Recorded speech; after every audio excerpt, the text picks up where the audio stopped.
Hi Lee, and welcome to the Horror Theme. Hey Matthew, how are you, man? I'm good, thank you very much. Thanks for having me. You're very, very welcome. Is everything okay? Yeah. Oh yeah. Excellent. Perfect time. Excellent. Thank you very much for joining me tonight. Well, thank you for having me. I really do appreciate it. It's not a problem at all. So what would you like to discuss, my friend? Just want to ask you some questions about how you got involved with doing the stuff for the George Romero books and things like that. Okay. Excellent. So what age did you become a fan of George A. Romero films? Let's see, I would have been 13. Excellent. The summer that I turned 14 years old, I was still 13 at the time. This would have been sometime in summer of 85. Excellent. And which one did you watch first? Which of his films? I had seen Tom Savini on David Letterman, yeah, and he was promoting Day of the Dead. Yeah. And after going to video stores, I had seen covers for like Dawn of the Dead and similar films like that, and I had a vague idea of what they were about. Yeah. I didn't really like blood and gore and stuff like that back then, so I wasn't interested. But when I saw Savini on Letterman, and he demonstrated how these effects were achieved, it just sort of the light bulb went off for me, and I instantly became fascinated by this. Excellent. And so I didn't see Day of the Dead until October. It reached my hometown on Halloween of 1985, and I think I had gone and rented Dawn of the Dead before going to see Day, because I had read a couple issues of Fangoria about the making of Day of the Dead, and so that whetted my appetite for the film, and I believe I went and rented Dawn of the Dead first at the video store. Excellent. And your all-time favourite George Romero film? It's kind of a tie between Dawn and Day, actually. It's sort of like Terminator or Terminator 2. Yeah. Godfather 2, Star Wars, Empire Strikes Back. They're both so good, and I kind of go back and forth with each film. Excellent. And who have you been lucky enough to meet from the films? A lot of people. Yeah. Originally meeting him, like anyone else, going to conventions. Yeah.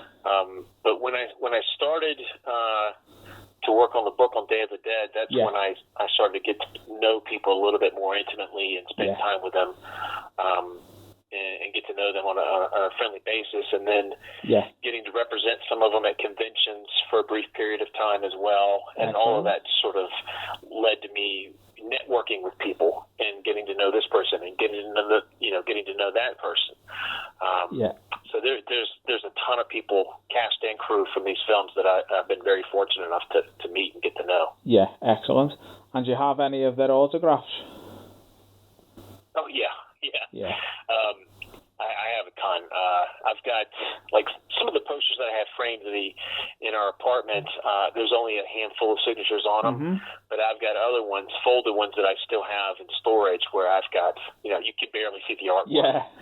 Like you've seen these type of posters that people have, where you can you can barely see the artwork anymore. Yeah, it's that many signatures on there. Yeah, I know. I've seen many people put film posters with all the signatures, and you're just like, wow, how have you got all them?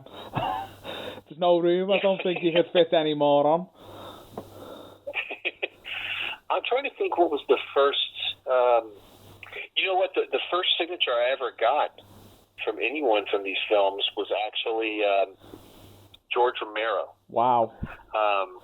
And I actually ran into through Facebook, ran into the gentleman who was responsible for sending it to me. This was in 1996. Wow. George did a signing here at the Monroeville Mall for a company called Suncoast Motion Picture Company. Right.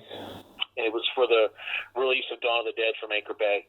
And George was signing autographs, and I had contacted the store and spoke to the manager, and I said, hey, I'm a big fan. I've never met George. If I sent you some money, could you get me a picture signed by him? Yeah. And the guy said, well, don't send any money, but if I can, I'll get you an autograph, and I'll send it to you.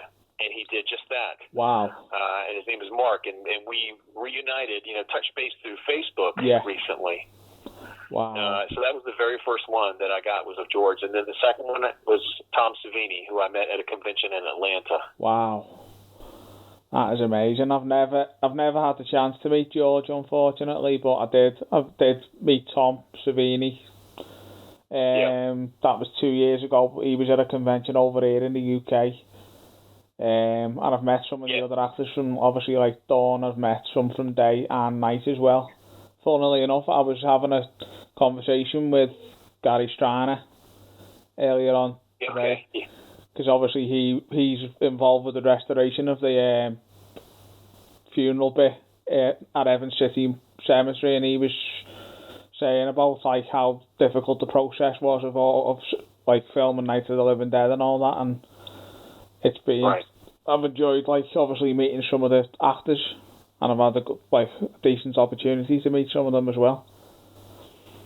It is. I mean, it's exciting. You know, it's doubly exciting because you get to meet this person who you've read about and watched for years. But then when you meet them and they're really nice, and wow, they treat you well, that's even better. You know. Absolutely. Well, I went to a convention in Germany last year, and there were some of the actors there. Lenny Lies, there was David Crawford, who I've spoke to a couple of times, and a few of the others. Bob Michelucci was there.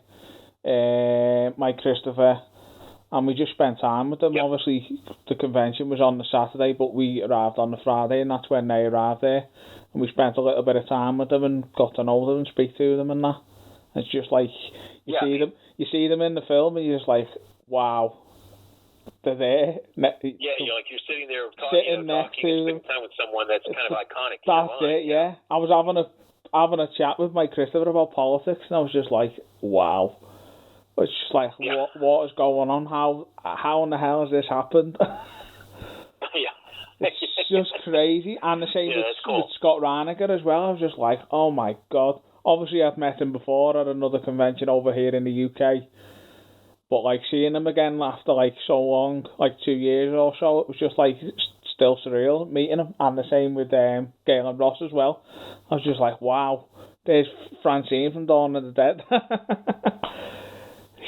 I have to say, I've dealt with some of the Dawn cast, but I know the day cast much better. But the Dawn cast are, other than David Imge was a very nice, sweet person. Yeah. The day cast were a little bit nicer, to be honest with you. Yeah. People like Laurie, people like Terry Alexander, Jarlath Conroy, Gary Clark, Joe Plow. These were just nicer, more outgoing, friendlier people, in my opinion. Yeah, the same with Howard Sherman as well. Yes. With Howard Sherman, and I also met Mike Gornig. Mike is probably one of the greatest people. Absolutely, and Tim DeLeo as well, Miguel. Yes, he's an absolute character. Really, really friendly. Because obviously, with the convention I went to, it was a little bit more intimate, where you had a bit of more of an opportunity to spend time with them and speak to them. Whereas usually when you go to a convention, you just you just line up, get your thing signed, and then move on. Is that the show that Marcus puts on? It is, yeah. Okay, yeah. I've heard nothing but rave reviews. About the show that he puts on. Yeah, but that was Mike Gornick. I mean, everyone. That was 2 years ago, and then there was the one this year with Day of the Dead. It was Laurie Cardile, Terry Alexander, Jarlath Conroy, and a few of the other day cast were there this year. Christine Romero was there as well. Extremely funny. Who? Sorry, Jarlath. Jarlath's a very funny guy. Yeah, unfortunately, I've never ever met him. I've always wanted to meet like the three survivors: Jarlath, Terry, and Laurie. I've got their autographs. Well, I've got Terry's and I've got Laurie's, but I've not got Jarlath's at the moment. So he's a great guy. Fingers crossed if they're there. Obviously, they're supposed to be at the Living Dead weekend this year in November. So hopefully one of my friends. Hopefully that show gets to happen. Hopefully one of my friends is able to go over and get obviously Jarlath for me.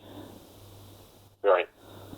And how long? Hopefully that happens. Yeah. How long did it take you to do the book about Day of the Dead then? I started research on it in January of 2010. Yeah. And I finished the book completely by the late spring, early summer of 2013. Wow. So we're talking about 3.5 years. Yeah, wow. And then I shopped it around for a few months and found a home with Plexus in the UK. Oh, excellent. And it took about a year from me selling the manuscript to Plexus through the editing, and they had some other stuff going on at the time that kind of delayed it before the book finally got released and published. Excellent. And did you have any difficulties during the process? Well, a little, because it was my first time experiencing this, dealing with an editor. And I actually had two different editors during the process. The original guy left, and then someone else took over midway through. And it basically dealt with, apparently libel laws in the UK are much stricter than they are here in the US. Yeah. So, So some of the quotes that were in the book, mainly from David Ball, who I love. David is just fantastic. Yeah, he really, very is. open, very honest. Absolutely. And some of the quotes that he said, the publisher was like, "Oh, yeah, we can't. No, we can't put that in there. We have to take this out." No, he's very. And I got upset about it. Yeah, of course. So that caused a few rifts at the time, but we made it past all that. And the book got published and turned out very well. So now that I'm working on a second book about making Creepshow 2, correct? Yeah, I remember hoping David telling me about that. Do that one as well. Yeah, and have you got any funny stories about when you were creating the book? For Creepshow 2? For the book about Day of the Dead. Oh, for the Day of the Dead book? Yeah. What do you mean precisely, so that way I can know what to... Like anything that, like when you were researching, did you find out anything funny about what happened? Any part of the film or anything like that? Oh, yeah. It was writing these things is always discovery. You know, you don't really know what you're going to find out from people, and some things that you find out, you know, that it's like you're like, okay, I'm not even going to bother putting that in the book because it's way too personal. Oh, absolutely.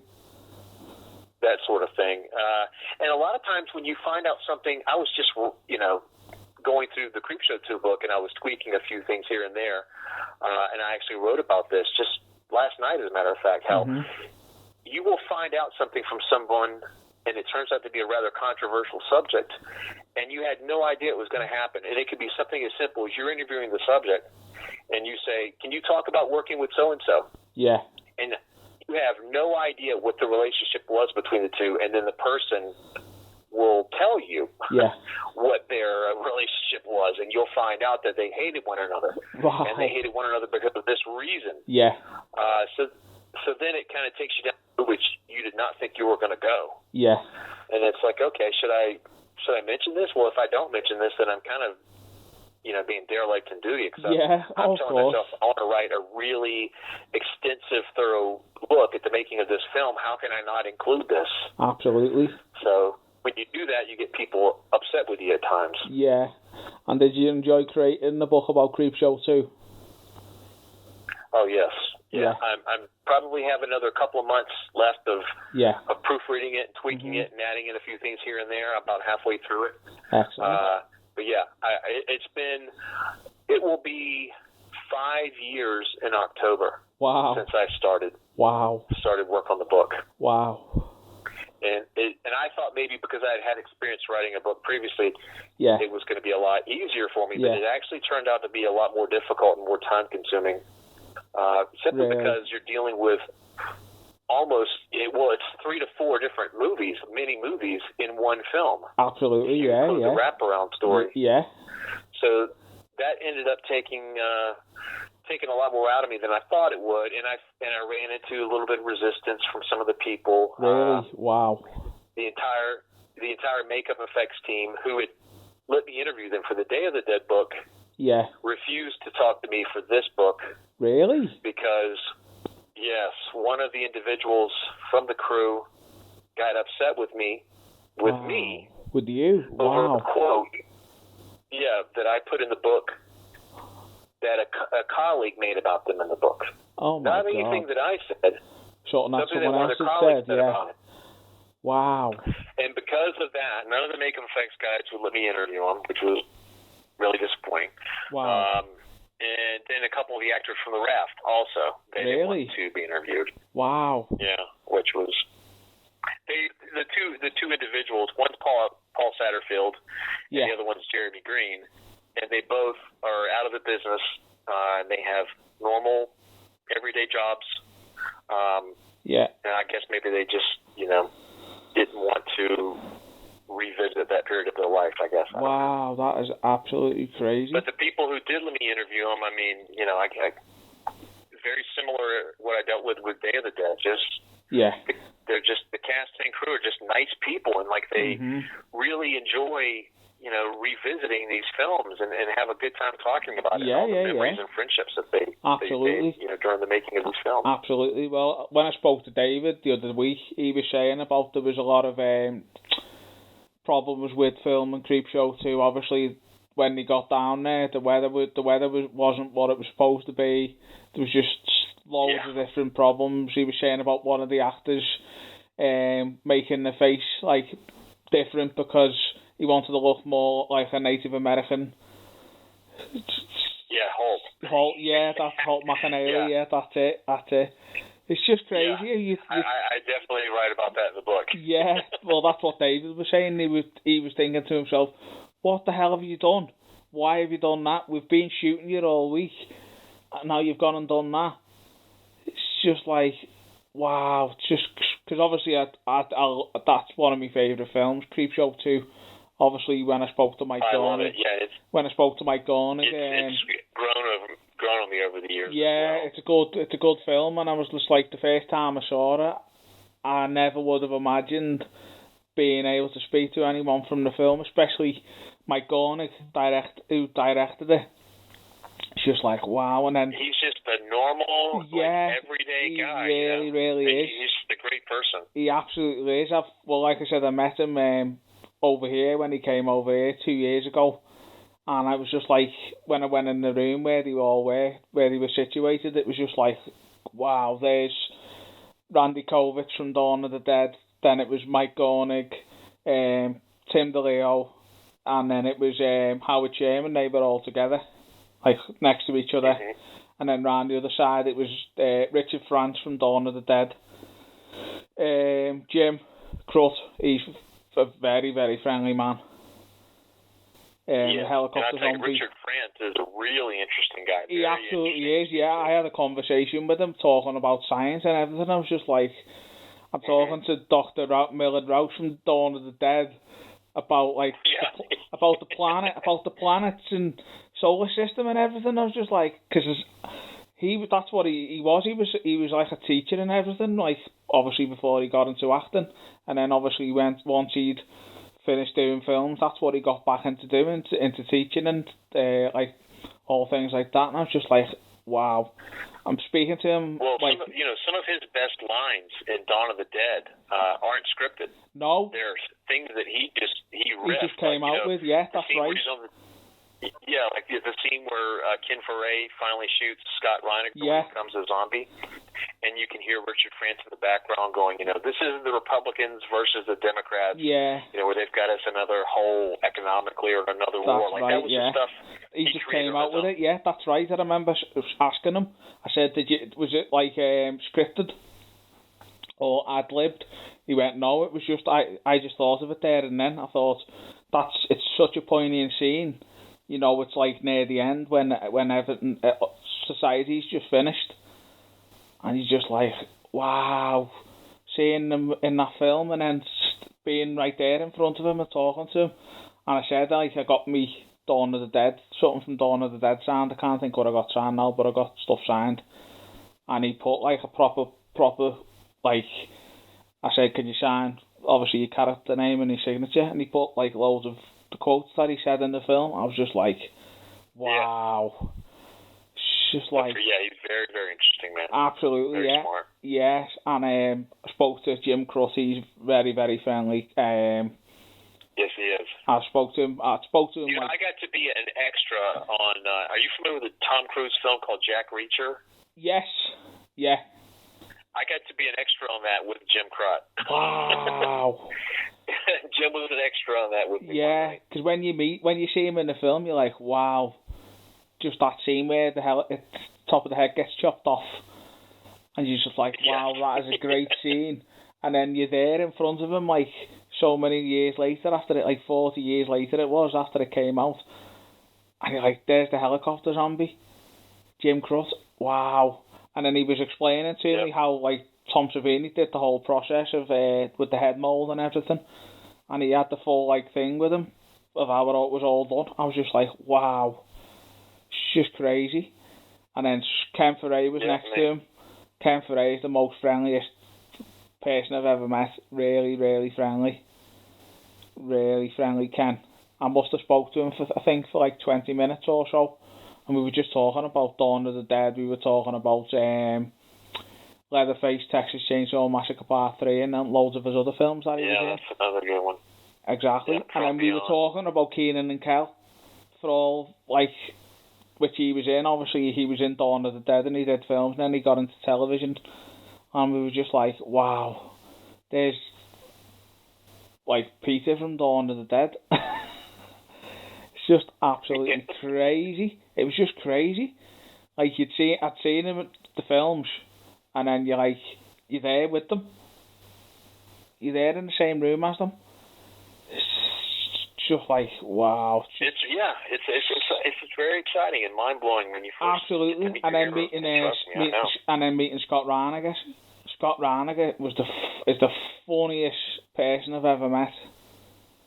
He's the funniest. He wasn't well, like, obviously with travelling from America over to here, and he said it was a long flight and everything, and he was quite ill over the 2 days.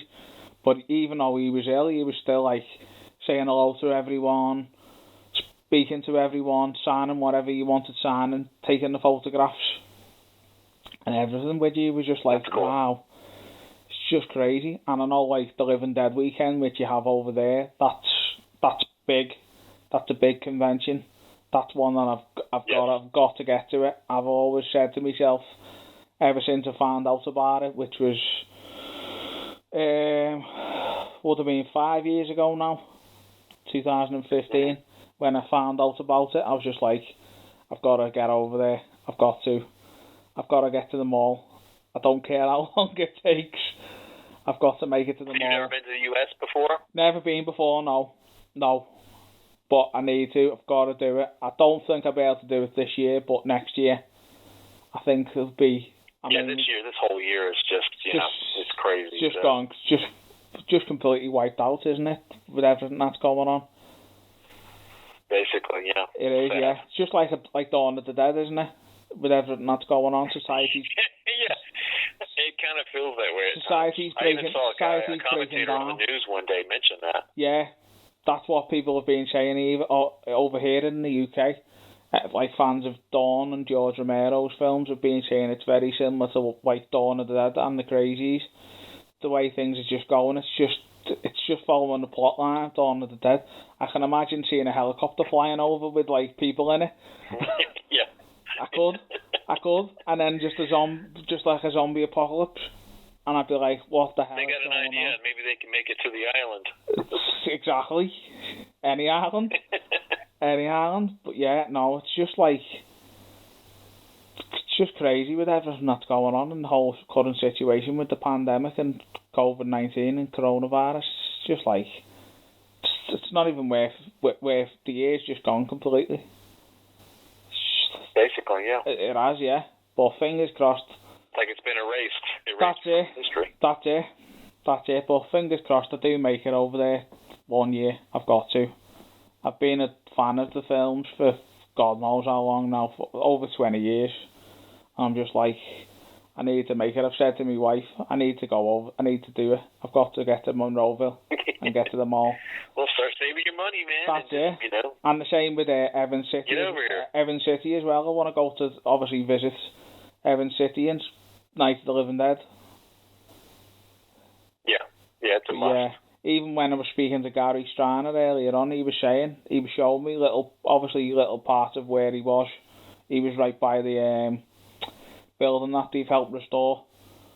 and he was saying like the chapel. The chapel, and he was saying like he was showing me some of the not all of them, but little bits like the bit where Barbara, you see her looking around the gravestone, and I was just like, wow, there it is. There it is. Seeing it on film and then actually seeing it physically, it's just absolutely unbelievable. But yeah. Well, I hope you get over here sometime. I've got to. But anyway, thank you very much for joining me tonight, Lee. Oh, thank you, man. I appreciate it. It's an honor, man. Absolute pleasure, and it's been great hearing about you creating the book for Day of the Dead, and obviously the one that you're doing at the moment for Creepshow 2.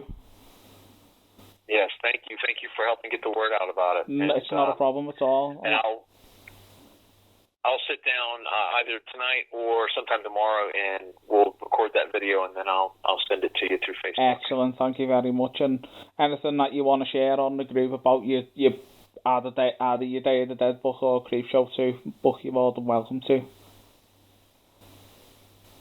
Okay, I appreciate that. And we'll Thank you so much. We'll get it shared out for you over Facebook. I think, any word of mouth helps, and I really do appreciate it. I'll tell you, who was a huge supporter of the Day of the Dead book I wrote was Joe Pilato. Joe, yeah. The late great Joe Pilato, man.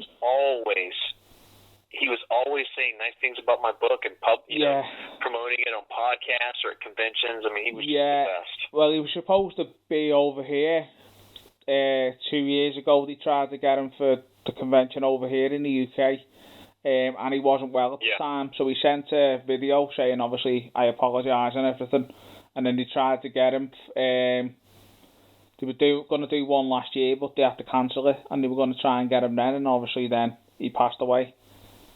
Yeah, my girlfriend and I, we flew out to LA January of last year to go see him.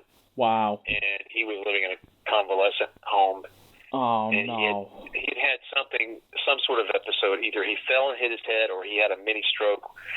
Whatever it was, his brain was not what it once was. Yeah. But he sounded normal. Like when you would speak to him, he sounded like he was, completely normal. But he was saying things that made no sense, and he thought he was somewhere that he wasn't. Oh, no.